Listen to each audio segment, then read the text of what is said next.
Bienvenue dans ce deuxième grand débat sur le thème des aidants, dont les aidés dans ce débat sont des personnes âgées.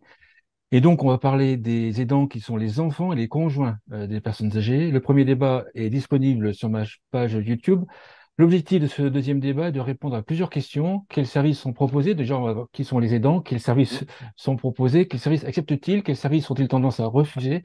Et je pense qu'on va découvrir, ou en tout cas, on va parler de solutions pour proposer ces services. Nous allons parler de tout cela avec nos invités. D'abord, Julie Charvet, qui est référente de métier spécialisée en gérontologie et coordination de santé au TASDA, qui est le centre expert des innovations du bien vieillir. Bonjour. Manuelle Pellissier, qui est fondatrice de GrabCare, qui propose un service d'accompagnement individualisé pour le bien vieillir à domicile. Bonsoir. Hélène de Chanterac, qui est cofondatrice de l'association Nouveau Souffle, qui propose un accompagnement personnalisé aux aidants pour mieux vivre leur rôle d'aidant, ou en tout cas être accompagné dans leur rôle d'aidant.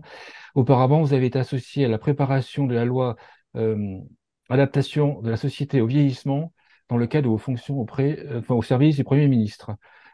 Ancien, Bonsoir. ensuite, Fabienne Jariot, qui est directrice générale de Solutions Aidants, qui propose un accompagnement individuel personnalisé pour les aidants. Et enfin, Sylvain Daubert, qui est président de Manuriva Répit, première agence de voyage pour le répit des aidants. Bonsoir, Bonsoir. bonjour.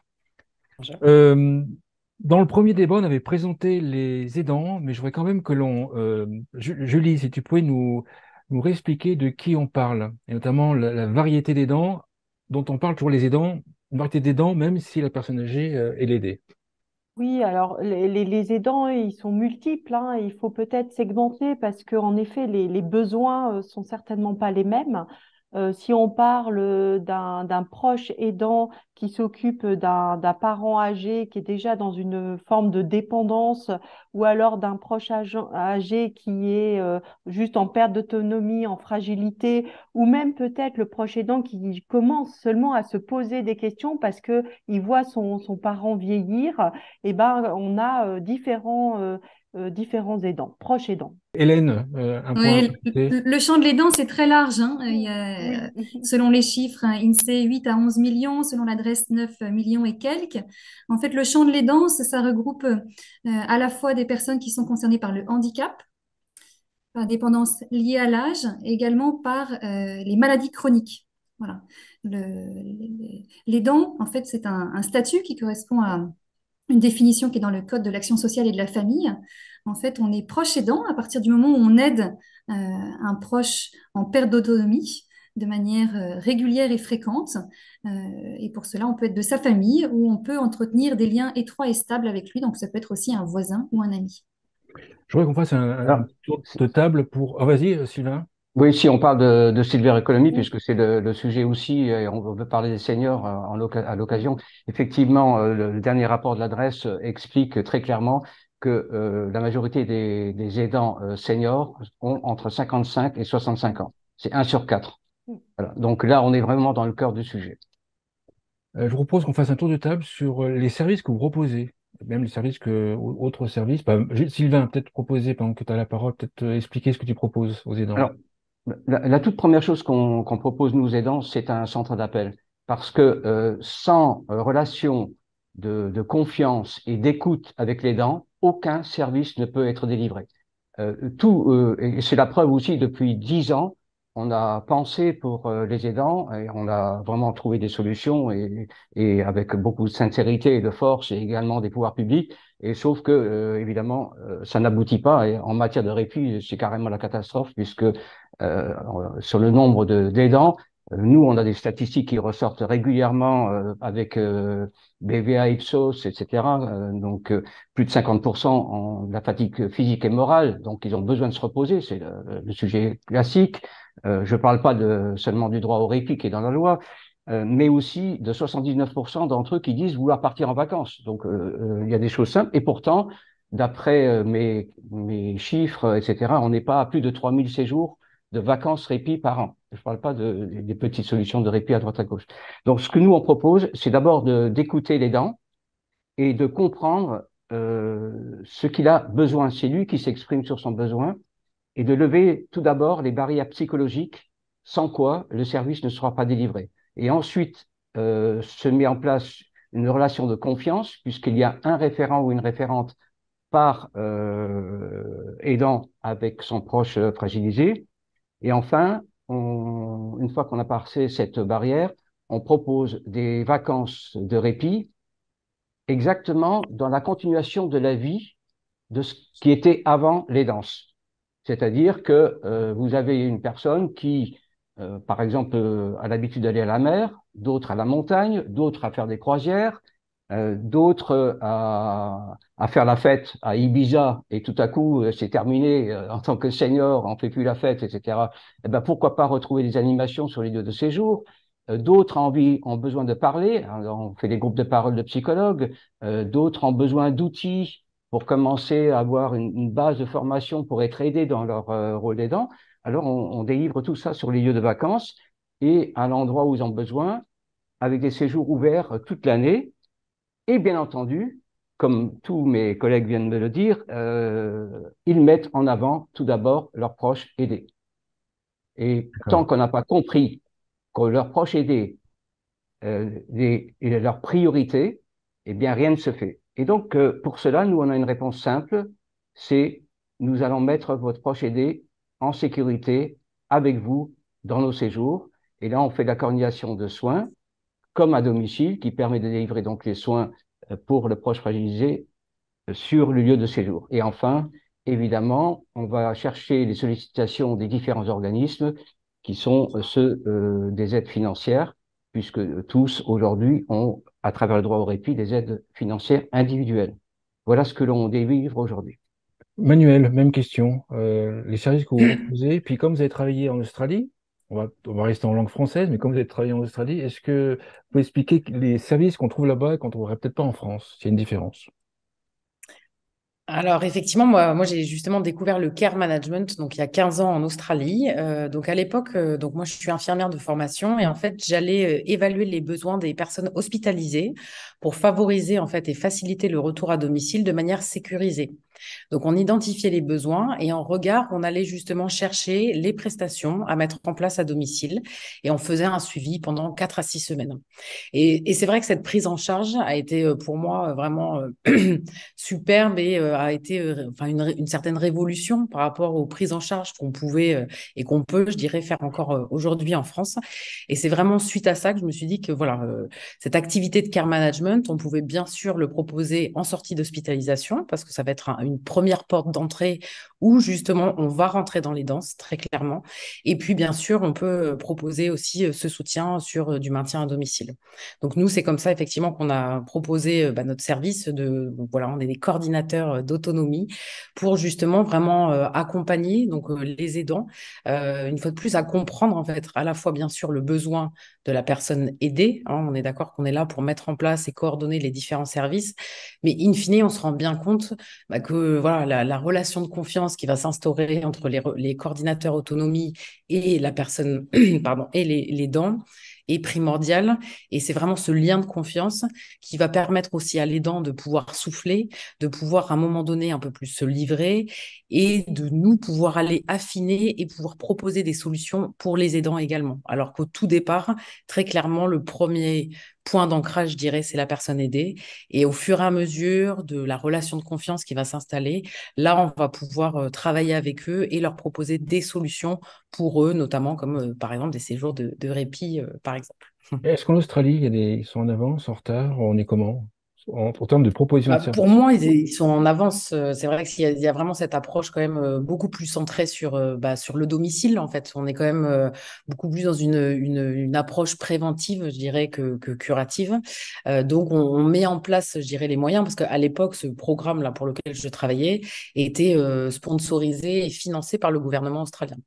Donc, c'est D'accord. vraiment des actions de politique publique de renforcer l'accompagnement à domicile et d'optimiser, je dirais, ces prises en charge.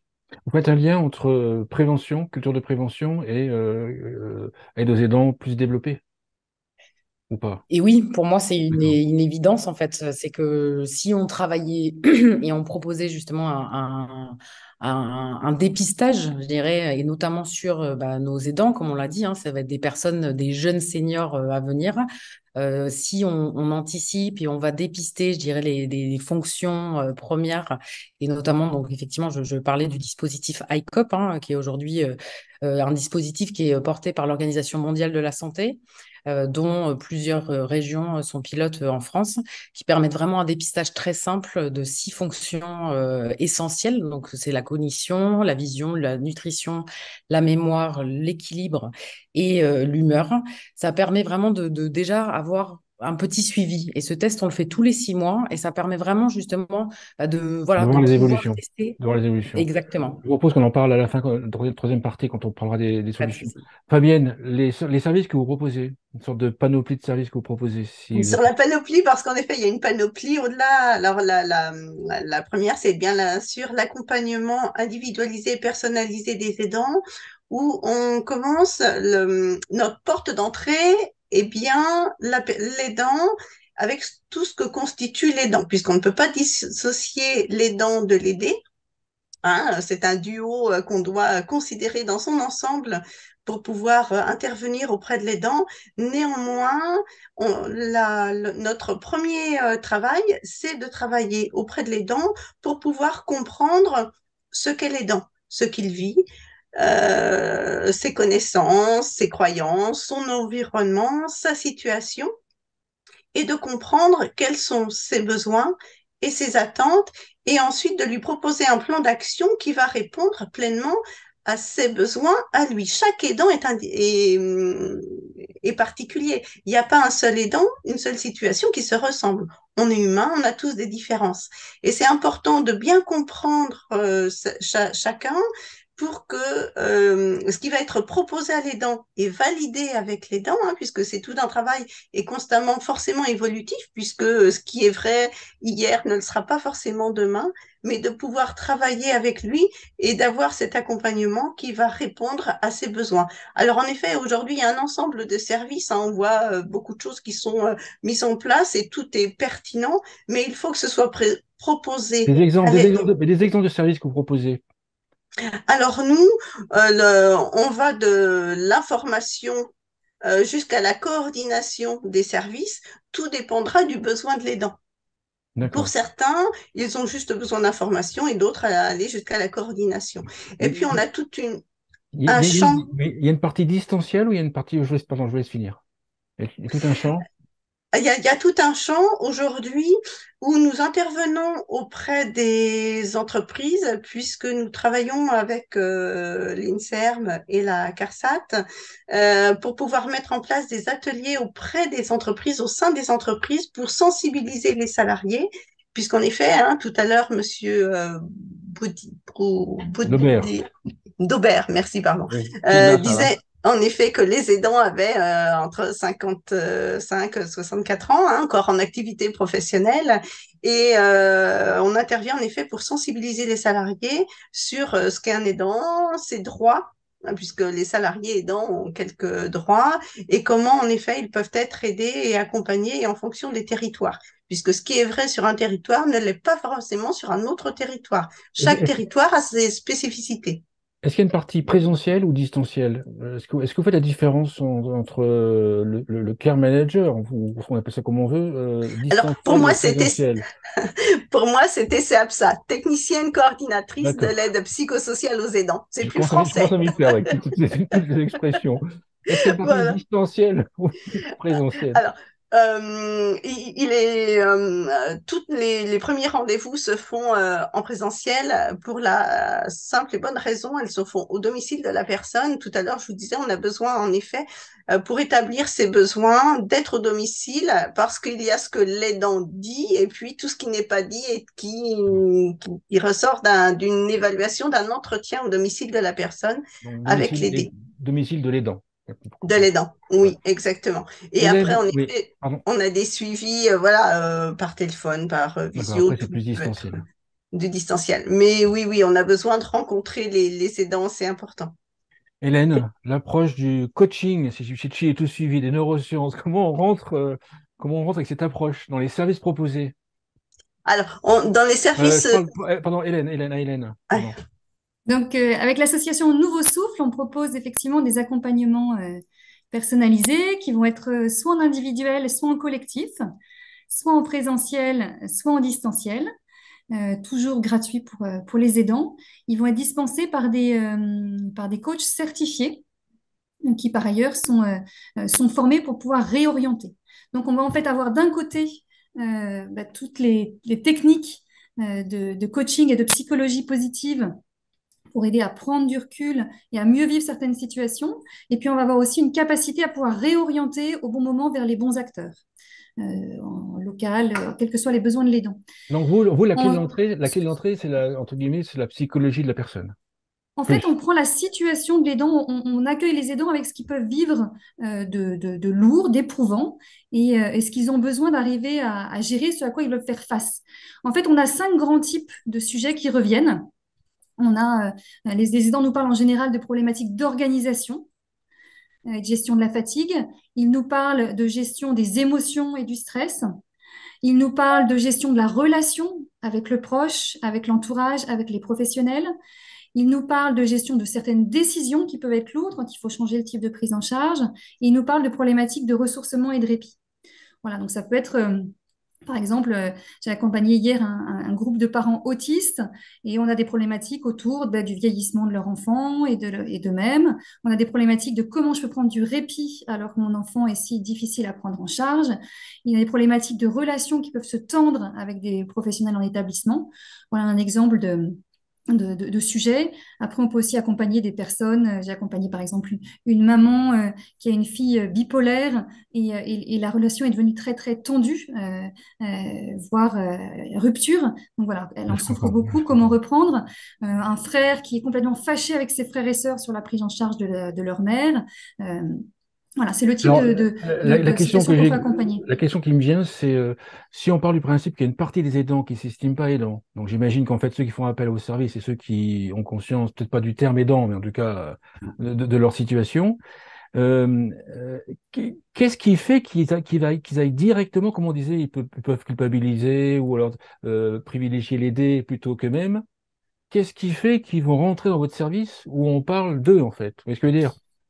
Alors, Est-ce que c'est il y a des aidants plusieurs, ça c'est différents? un énorme sujet. C'est-à-dire qu'à partir du moment où un aidant est accompagné, j'allais dire que c'est presque gagné, parce qu'à partir du moment où on va être à son écoute, on va réussir à pouvoir euh, euh, voir comment l'aider au mieux. Mais il y a effectivement aujourd'hui le grand chantier en France, c'est de savoir comment est-ce qu'on arrive à, informer et sensibiliser les aidants au fait qu'ils sont aidants, parce que plus de la moitié ne le savent pas.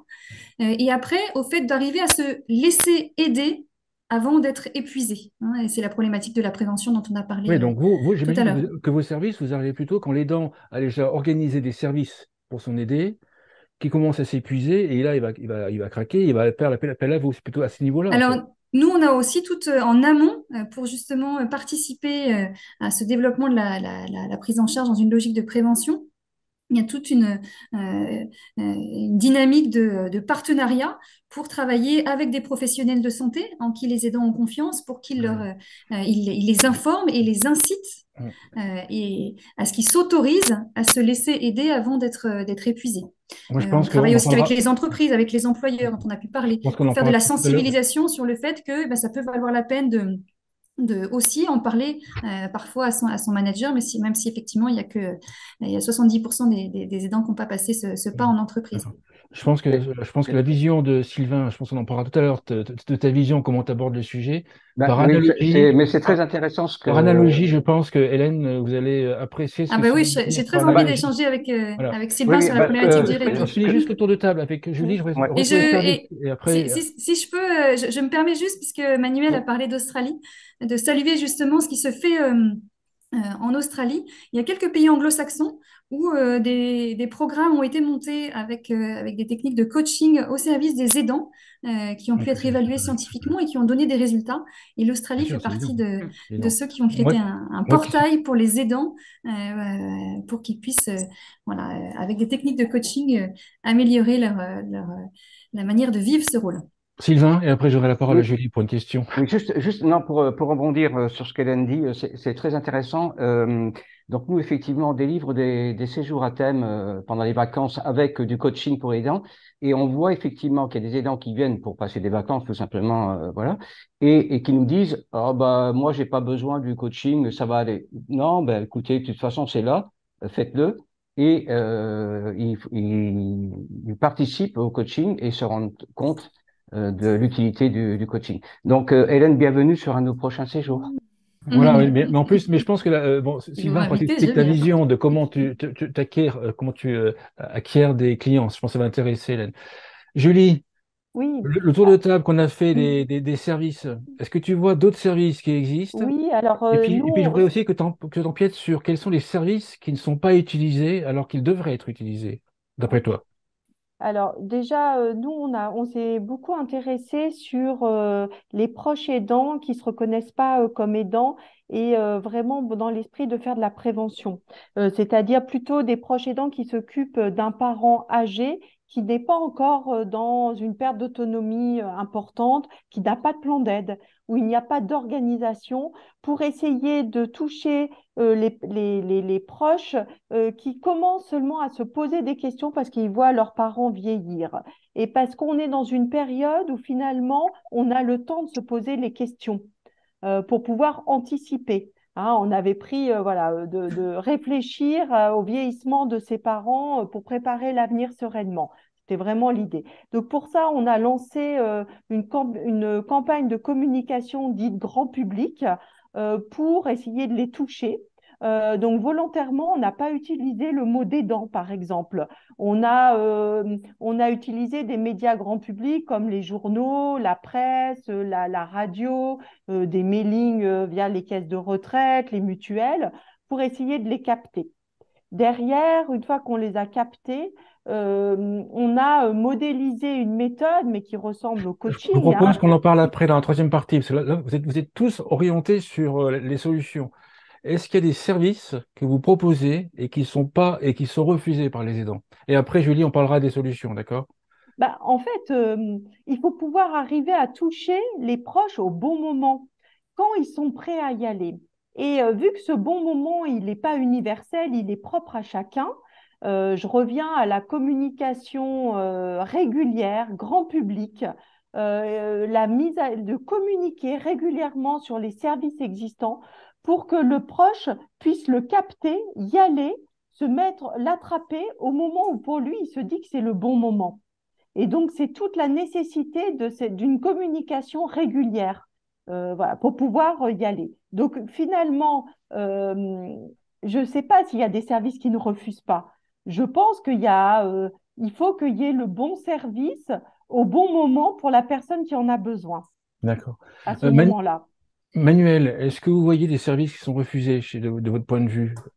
Bah, Par pour exemple, moi, oui, dans je le pense premier que débat, par exemple, premier débat, c'était clairement l'aspect psychologique pour l'aidant qui était refusé, d'après ce que, un Mhm. exemple de service qui était Mhm. refusé. Bah, et puis pour moi, je pense aussi c'est le début justement de la dépendance potentielle du proche aidé justement parce qu'on s'en rend pas forcément compte. Donc au tout départ, de toute façon, l'aidant va gérer et veut gérer. Donc en fait, il va tout refuser au tout départ. Enfin personnellement, hein.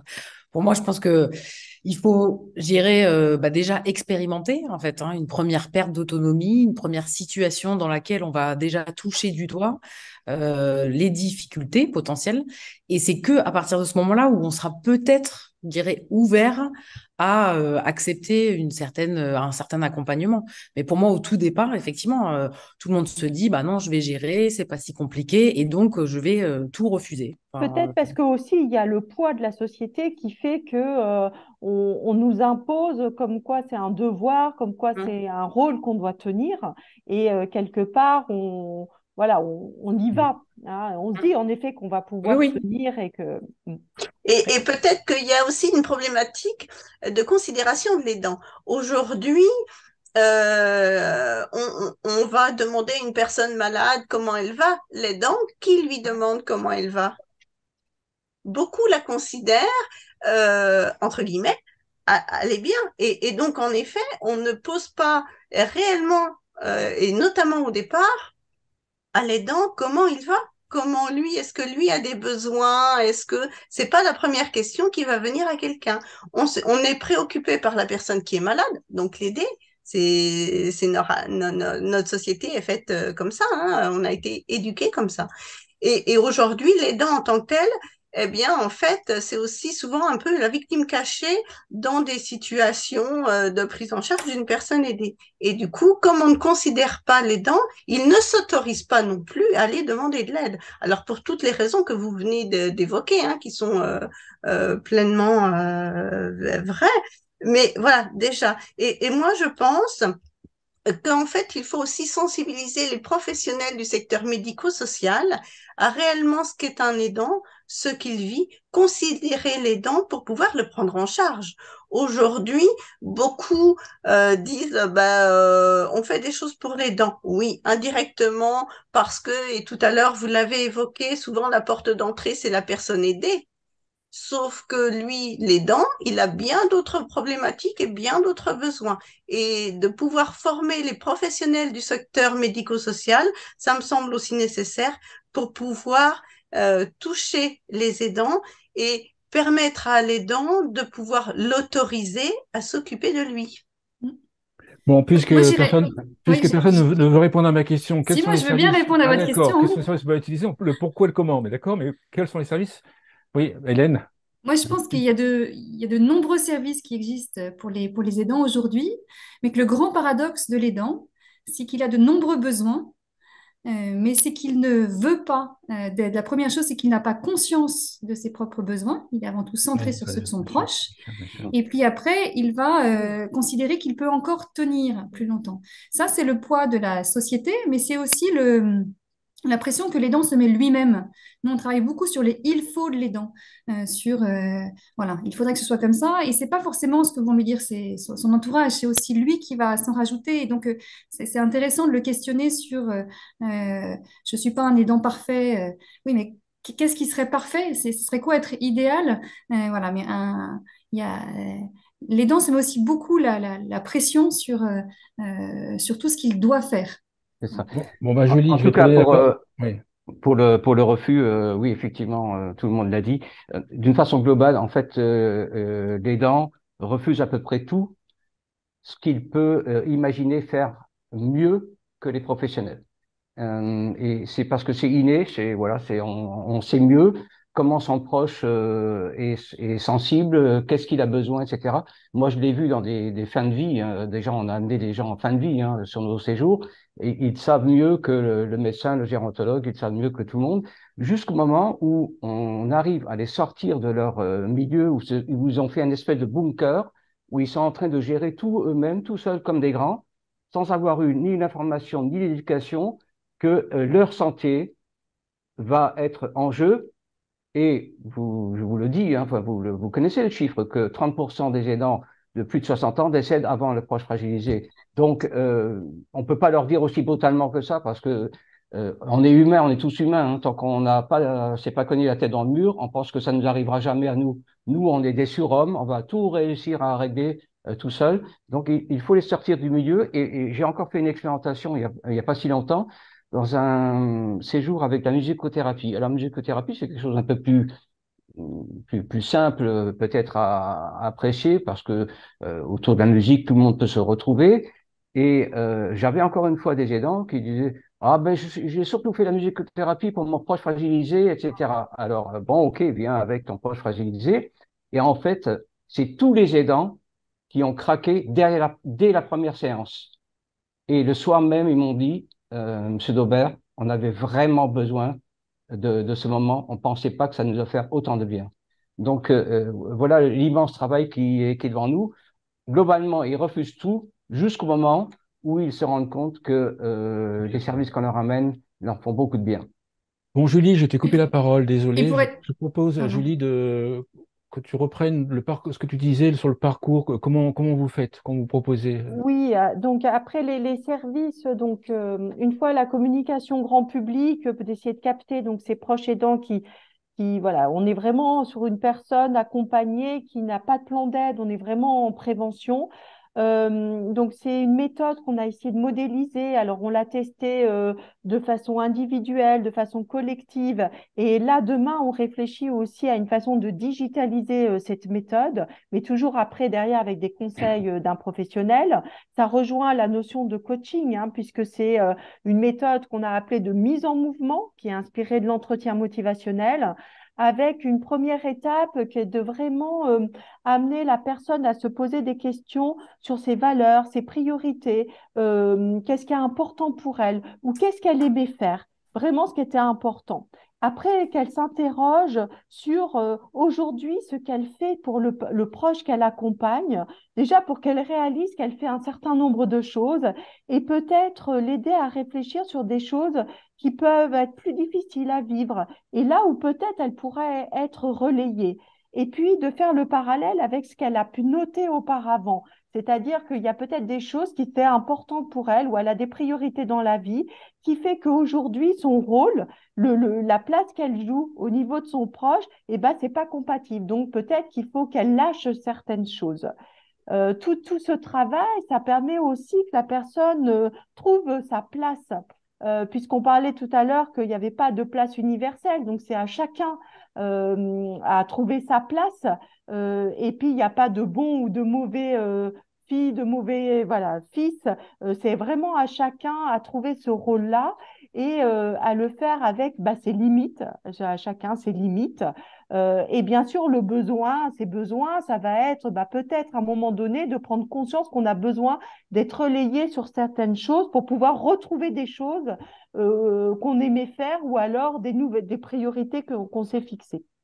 Le fait qu'on ait une méthodologie cadrée, ça permet vraiment à la personne de mettre de côté pendant un temps toutes ces émotions, puisque le binôme entre la personne aidée et le proche aidant, ce binôme-là, ils ont un vécu, ils ont une histoire. Et si on est dans ces émotions, c'est plus difficile de se poser des questions. Donc, le fait qu'on ait une méthodologie cadrée, ça permet de mettre de côté tout ça et de vraiment se poser pour prendre le temps d'y réfléchir. Voilà, sur la partie du proche. Après, ce qui est intéressant, c'est que le proche aidant puisse se faire ce même travail par rapport à la personne qui l'accompagne, pour pouvoir trouver la clé d'entrée. Par quoi commencer? Par quelle aide commencer pour que mon proche accepte de l'aide? Et puis, petit à petit, les choses peuvent se mettre en place. Donc là, c'est important de repartir aussi des valeurs, des priorités, ce qui était important pour la personne, pour trouver la clé d'entrée pour qu'il y ait une première aide qui puisse être mise en place. Voilà. Hélène, Donc, ça rejoint, Hélène, cette partie-là rejoint ce que vous proposez, j'ai tout compris, bien noté, la gestion de la relation avec l'aidé. C'est un peu le même principe. C'est en fait vous vous occupez de l'aidant et après de la relation, Hélène. Oui, bien sûr, l'aidant qui vient nous voir, il est préoccupé par son aidé. C'est toujours ça qui le il faut pousse. l'aider à aider. Absolument. Mm. Alors, pour Oui. répondre aussi à votre question sur qu'est-ce que l'aidant refuse, l'aidant Ah, refuse enfin, on répond effectivement. à ma question là. Ça y est, enfin, on va répondre. L'aidant, effectivement, il refuse, a priori, comme disait Sylvain, il refuse tout, c'est-à-dire qu'il va refuser du soutien psychologique, il va refuser une aide de professionnel. Il y a la question aussi de le répit, il va refuser. Il va aussi refuser l'entrée en établissement. Ça, c'est toujours un moment très, très, très difficile. J'avais participé quand j'étais au service du Premier ministre à une étude pour essayer de creuser ça. Et en fait, on avait étudié et mis en évidence un certain nombre de biais cognitifs qui pèsent sur le comportement de l'aidant et font que il lui est difficile en fait d'accepter toutes ces propositions. Un Et ces exemple. trois, ces Un trois biais exemple. cognitifs principaux de Oui, mémoire étaient, le premier, c'était celui de la culpabilité. bien sûr. Le deuxième, c'était aussi la difficulté de changer les habitudes. Hein, et donc, d'où l'importance d'accompagner la mise en mouvement pour que la mise en place d'une nouvelle solution soit facile, fluide.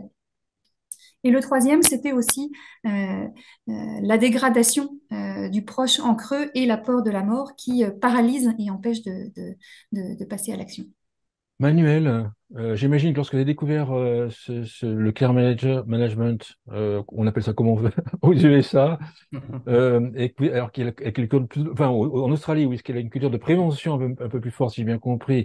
Quand vous êtes arrivé en France, ça s'est passé comment pour votre métier? Vous allez dire, oula, il y a pas le critère prévention en France, au moins. C'est ça. Et quelle solution, en fait, vous avez mis en place, des idées? Bah, c'est vrai que quand je suis revenue en France, justement, j'ai mal vécu, je dirais, parce J'imagine. que j'ai retravaillé dans des structures où, bah, justement, j'ai vu ce manque. Enfin, j'ai constaté, voilà, ce manque de coordination, le manque d'accompagnement très clairement des familles ou des personnes. Et donc, effectivement, en tant que soignante, ça a été compliqué. Et je pense, bah, très clairement, c'est ce qui a aussi vraiment induit aujourd'hui bah, mon choix de m'être lancée et de pouvoir proposer ce service parce que je suis convaincue qu'effectivement, on a besoin de travailler là-dessus et je trouve super justement de pouvoir débattre sur ce sujet parce que c'est un vrai sujet d'actualité auquel il faut qu'on apporte des réponses. Et donc, c'est vraiment important. C'est Alors, vraiment... dans la prévention, vous proposez, si j'ai bien noté, toujours pareil, hein, des dépistages réguliers, en fait, en tout cas dépistages, Exactement. des moments réguliers. Est-ce que vous pouvez expliquer un Ouais. petit peu cette vision, si elle était implémentée en En fait, France, ce serait c'est quoi? ça, l'objectif justement de ce programme qui est porté par l'Organisation mondiale de la santé, c'est justement de bien vieillir en santé et de se dire, on change le paradigme, de se dire, on va pas intervenir malheureusement quand c'est un peu trop tard ou une fois que justement c'est la maladie ou la dépendance est déjà installée, mais on va essayer d'intervenir en amont et de créer justement un réseau de professionnels pour anticiper tout ça.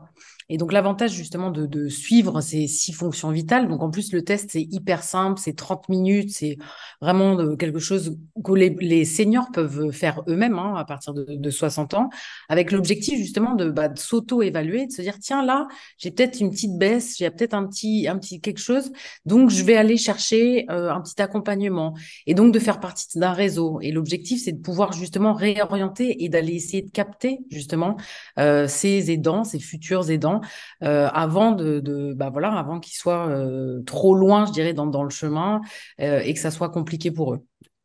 Mais on est Il- sur un dépistage très sanitaire quand même là.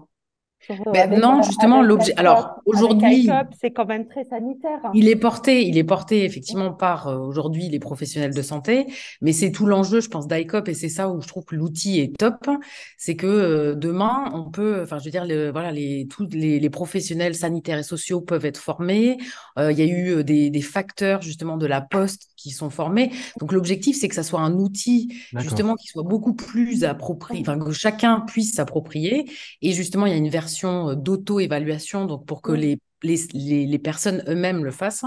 Et je trouve que voilà, c'est vraiment là l'intérêt, justement, de proposer un outil très simple à disposition, justement, de ne pas être obligé d'aller chercher un professionnel potentiellement, de se faire soi-même de petits dépistages, et puis bah, au fur et à mesure de se le refaire tous les 6 mois, de se dire, ah quand même, là, il y a peut-être un petit truc, et voilà, de déclencher ce biais, justement, cognitif, et de s'autoriser, justement, d'aller chercher de l'aide.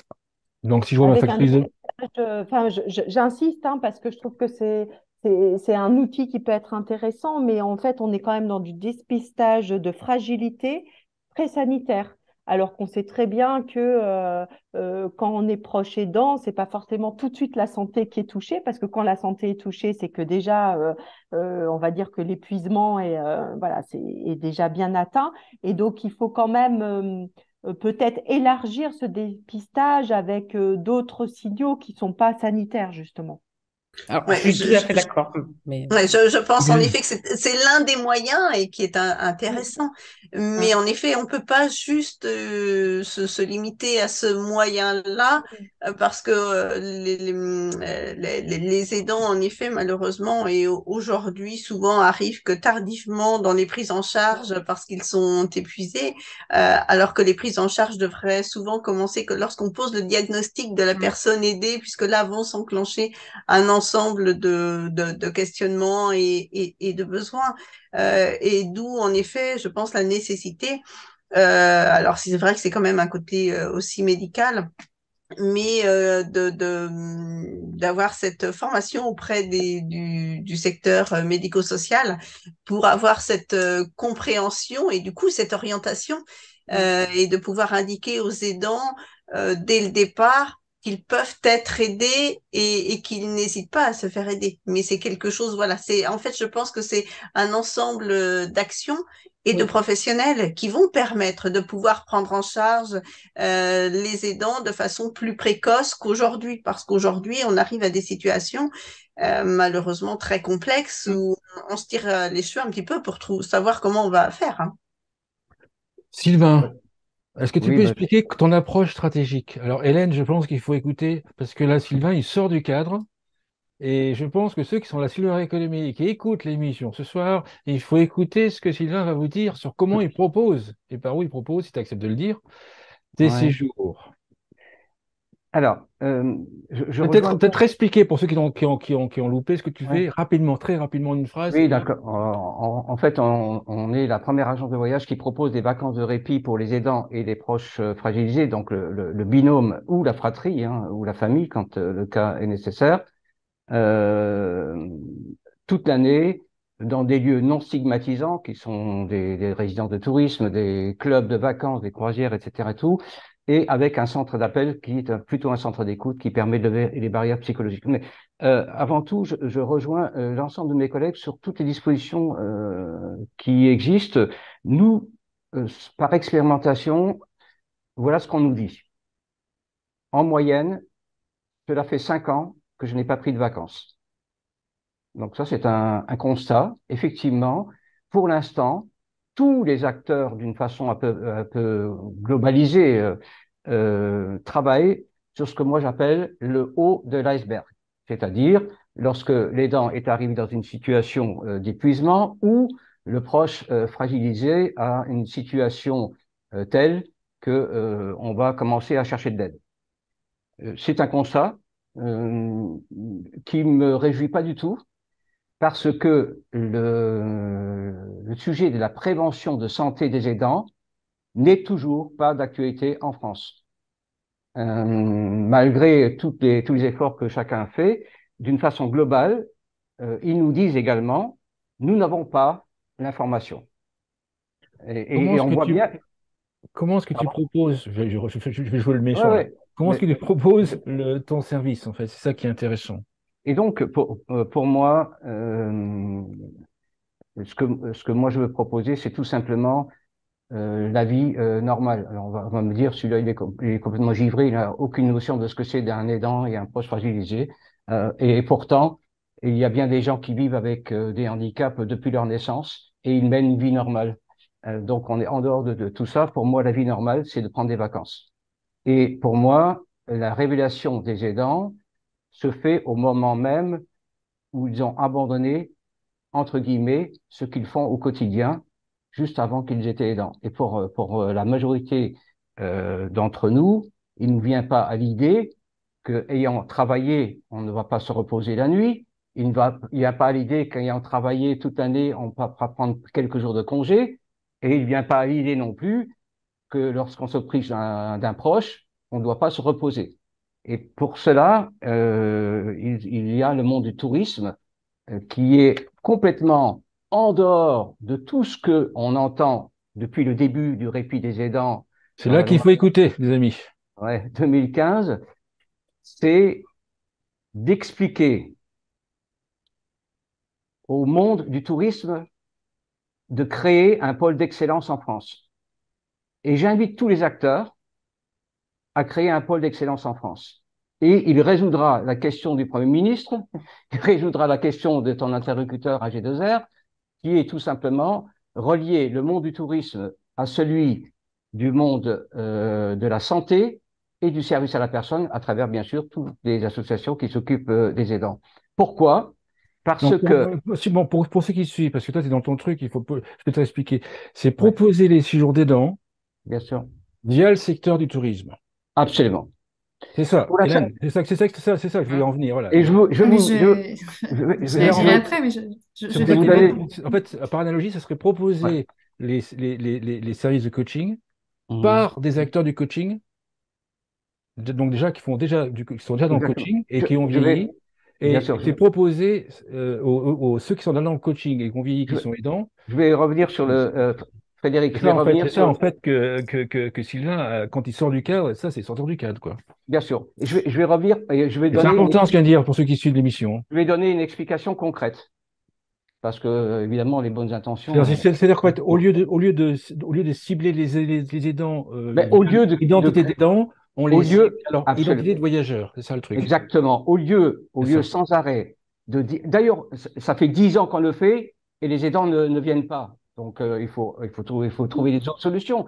Vous connaissez l'histoire de Picard, comment il a fait pour traverser, faire le tour du monde en montgolfière. Hein. Il est sorti du cadre. Donc, je voulais, en tout cas, ce que je vais essayer de faire, je ne suis pas sûr de réussir, mais et sortir du cadre, c'est quoi? Je prends un exemple très précis. Donc, on dit 11 millions d'aidants ou 9 millions, 3 millions d'aidants, dont 500 000 enfants d'ailleurs, hein, selon le rapport DREES, etc. Et puis, finalement, quand je vois toutes les associations qui travaillent depuis des années, allez, quand on arrive à 10 000 adhérents, on est au bout du rouleau. Il y a une incohérence totale dans le sujet. Malgré tous les efforts, fait par les pouvoirs publics, les associations et les startups de car management et d'autres. Donc, et également maintenant les entreprises qui commencent à s'y mettre. Donc, je viens sur un autre sujet, le tourisme. Le tourisme, quand on n'est pas en période de crise, c'est 65% des Français qui partent en vacances. Donc, il y a 35% qui ne partent pas en vacances. Sur ces 35% qui partent pas en vacances, vous pouvez regarder certaines statistiques un peu plus fines, il y a 15% qui ne partent pas en vacances pour des raisons de santé personnelles ou familiales. On retrouve encore une fois à peu près 4-5 millions d'individus. Et là, on commence à être dans la vérité. Là, on commence à voir des vrais chiffres. Et donc, mon idée, qui est toujours pas encore entièrement adoptée par le monde de l'industrie du tourisme, parce que évidemment, l'industrie du tourisme veut délivrer le moins de services possible pour avoir le plus de marge possible. Quand on leur dit, on va amener des gens en vacances chez vous avec des personnes en situation de handicap, ils vous regardent de travers. Donc, il y aura une évolution à faire sur ce sujet. Mais s'ils ouvrent leurs fichiers et ils disent à ces 4 millions d'individus, vous ne venez pas en vacances pour des raisons de santé, alors même que nous pouvons délivrer la raison de santé sur le lieu de séjour, les aidants vont se révéler et vont arriver en vacances. La clé d'entrée est le voyage. Et donc, dans le tourisme, il y a une option qui est l'aidant. C'est ça. Absolument. Est-ce qu'on peut réagir? Oui, vas-y, Oui. allez-y, Hélène.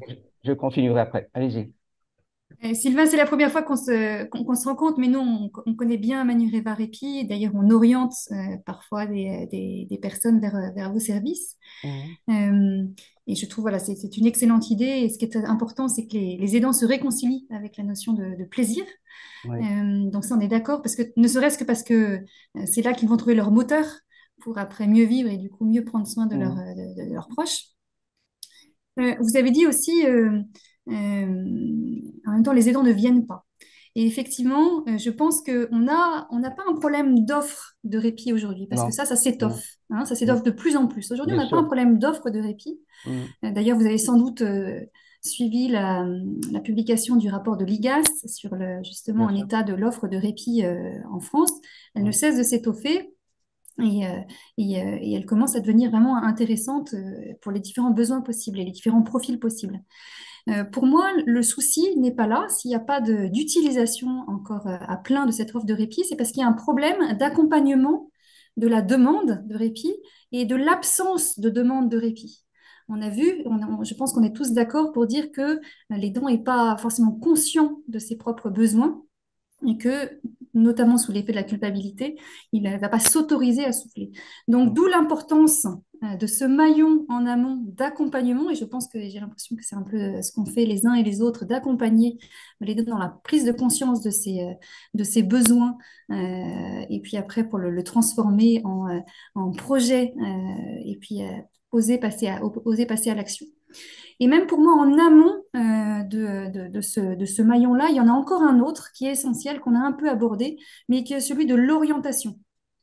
pour qu'un aidant se reconnaisse aidant et accepte de se laisser aider. Pour moi, c'est vraiment la cascade des 3 nœuds qui permettront de véritablement faire en sorte qu'en France, les aidants se reconnaissent d'emblée comme tels et assez naturellement osent pouvoir aller en parler avec des professionnels et puis après avoir recours à toute l'offre de répit. Il y a un autre service dont je voulais aborder, c'est celui Ouais. d'un ami qui s'appelle Fabrice Provin, qui avait d'ailleurs créé il y a 25 ans ou un peu plus l'Azure Service, le premier réseau de services d'aide à domicile privé. Il l'avait créé à l'âge de 22 ans, il a mon âge, je pense. Il a créé le Relais du Bien-être, qui est un organisme qui conçoit des séjours, pas que pour les aidants, mais dont une partie des aidants, c'est les séjours à thème pour des personnes ayant besoin d'être entourées dans des demeures et des châteaux, en fait. Et ces séjours sont financés par des caisses de retraite ou des assurances. Je pense qu'il faut suivre ces sociétés-là, parce que Fabrice est en train de réussir, là aussi difficile, comme il avait réussi il y a 30 ans à lever le premier réseau de services d'aide à domicile, l'Azure Service. Voilà, je voulais un petit peu faire un coucou à Fabrice. Qui veut rajouter quelque chose d'autre avant la conclusion sur comment mieux proposer des services aux aidants? On a fait le Bon, tour. encore une Je fois, pense donc, que c'est... Ah, oui, pardon. allez-y. Non, non, allez-y. Vas-y. Moi, je pense que tout simplement, il faut savoir les accompagner, c'est les Hum, écouter, c'est savoir ça. entendre ce Hum, dont ils ont besoin et en effet, pour pouvoir ensuite les orienter sur les informer, les orienter, les aider à aller jusqu'à à la coordination. Mais avant tout, écoutons les dents ce dont lui a besoin. Et après, je pense qu'on pourra en effet mettre en place un ensemble de choses. Mais voilà. Et je pense qu'aussi, on est tous sur le même axe d'accompagner les aidants, en tout cas.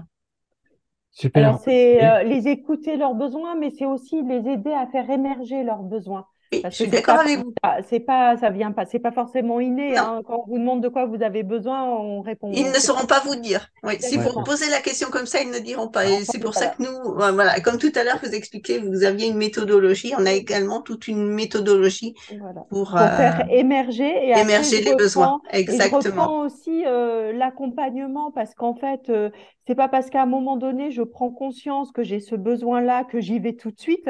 On passe par des moments d'ambivalence, j'y vais pas, de culpabilité et donc comment on l'accompagne pour qu'il arrive jusqu'à passer le pas. Et ça c'est tout à fait les méthodes de coaching, voilà, Hum. chacun développe, mais voilà on est bien dans cet esprit-là. super. On va arrêter l'émission En tout là. Moi, cas, moi, je veux bien rajouter quelque chose, c'est possible? Allez-y. Après, on va rendre Merci de nous l'antenne. avoir invités à ce grand débat. Alors, en matière de débat, j'ai l'impression qu'on était quand même assez d'accord. Mm. Euh, Moi, quand même, en creux, ce que je vois et ce que je voudrais quand même souligner comme enjeu clé, c'est finalement là, pour certains, on ne se connaissait pas alors qu'on fait des choses assez similaires. C'est vraiment l'enjeu de la coordination des acteurs et qui pose la grande question de la fluidité du parcours de l'aidant. Et nous-mêmes, alors qu'on est vraiment à 100% dans ces sujets, on n'a pas forcément la lisibilité de l'ensemble des choses qui existent. Alors voilà, mettons-nous à la place des aidants Mm. pour qui ça peut être vraiment un parcours du combattant, d'arriver à trouver la porte d'entrée, puis après d'aller trouver ce qui leur correspond. Super, merci beaucoup. On va rendre l'antenne sur la future vidéo de YouTube. Je blague toujours. En fin de vidéo, il y a d'autres vidéos qui sont proposées, donc on rend l'antenne sur la future vidéo que vous allez pouvoir regarder. Merci beaucoup. merci, Merci à vous. Merci, au merci revoir. Frédéric. À Merci, au revoir. bientôt.